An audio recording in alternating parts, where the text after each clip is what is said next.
सबसे पहले आप लोग मेरी चैनल को सब्सक्राइब कर लो ताकि आपको मेरी वीडियो का अपडेट मिलता रहे। मुझे मालूम है आप कर देंगे सब्सक्राइब। आप लोगों पे पूरा भरोसा है, आप किसी का दिल नहीं तोड़ते। प्लीज कर दीजिए सब्सक्राइब। लखनपुर गांव का इलाका पूरी तरह से सुनसान पड़ा था। हल्की सर्द हवाएं चल रही थीं। लखनपुर गांव से सटे रेलवे स्टेशन पर लखनऊ से चलकर आने वाली आखिरी ट्रेन आकर रुकी, जिसमें से सोमनाथ उतरा। ठंड की वजह से स्टेशन भी वीरान पड़ा था। सोमनाथ ने इधर उधर देखते हुए खुद से ही कहा, बाप रे, पूरे स्टेशन पर सन्नाटा फैला है। देखता हूं बाहर कोई सवारी गाड़ी मिल जाए जो मुझे गांव तक छोड़ दे। इतना कहते हुए सोमनाथ ने अपना सामान उठाया और बाहर की ओर निकला। बाहर कोई भी सवारी गाड़ी नहीं थी, इसलिए वो पैदल ही चल पड़ा। नए कपड़े, कपड़ों पर इत्र और हाथों में मिठाई का डब्बा लिए सोमनाथ अपनी मस्ती में गांव की तरफ जा रहा था कि तभी उसे पीछे से किसी के पायलों की आवाज सुनाई दी। सोमनाथ चौंक पड़ा। उसने पीछे मुड़कर देखा, मगर वहां कोई नहीं था। इसे अपना वहम मानकर सोमनाथ दोबारा आगे बढ़ा, मगर कुछ और कदम चलने के बाद उसे एहसास हुआ पायल बजने के साथ साथ किसी औरत के हंसने की भी आवाज आ रही थी।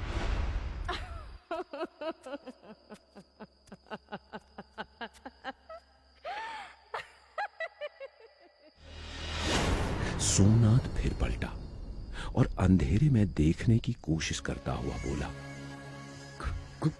कौन कौन मेरे साथ कौन चल रहा है? जो भी हो, सामने आओ। गौर से देखने पर सोमनाथ को ऐसा लगा जैसे उससे कुछ ही दूरी पर कोई साये जैसी आकृति खड़ी हो।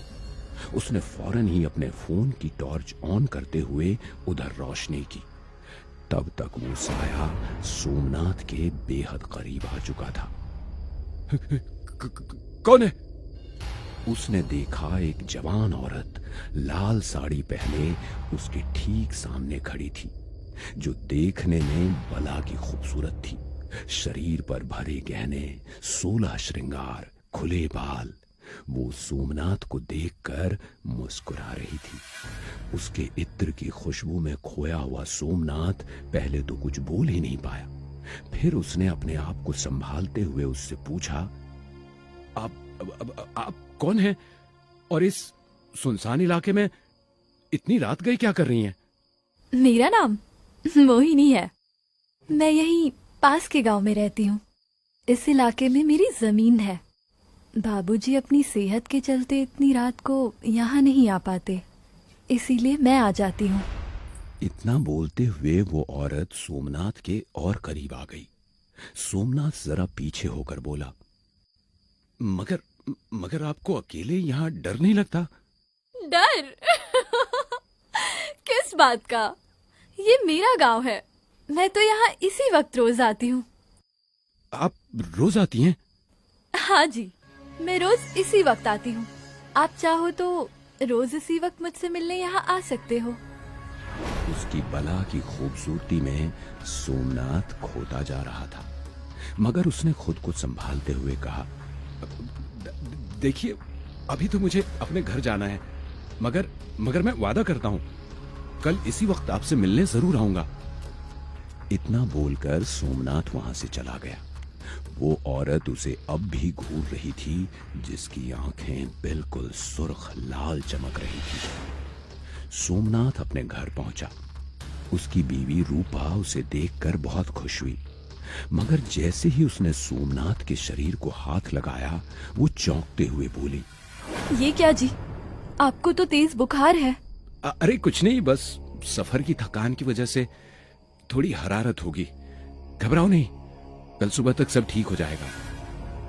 सोमनाथ और उसकी बीवी को कोई अंदाजा नहीं था कि जिसे वो मामूली बुखार समझ रहे थे, वो असल में गहरे सम्मोहन का असर था। अगली सुबह सोमनाथ उठकर सभी से मिला जुला, अपना पूरा गांव घूमा, मगर जब भी वो अकेले में बैठता तो वो मोहिनी के बारे में सोचता रहता। उसका चेहरा सोमनाथ भूल नहीं पा रहा था। उसे रात का इंतजार था। सोमनाथ ने किसी तरह दिन गुजारा। रात के वक्त सोमनाथ एक बरगद के पेड़ के नीचे मोहिनी से मिला। वो उससे बहुत जल्दी घुल मिल गई थी। दोनों बरगद के पेड़ के नीचे काफी देर तक बैठकर बातें करते रहे। फिर मोहिनी ने सोमनाथ को अपने गले से लगा लिया। सोमनाथ उसके आगोश में आते ही बिल्कुल खो सा गया। मोहिनी उसे एक नशे जैसी महसूस हो रही थी। बच्चों, आपके लिए और भी अच्छे अच्छे वीडियो बनाऊंगा, इसलिए मेरी वीडियो को लाइक करो और चैनल को सब्सक्राइब कर दो।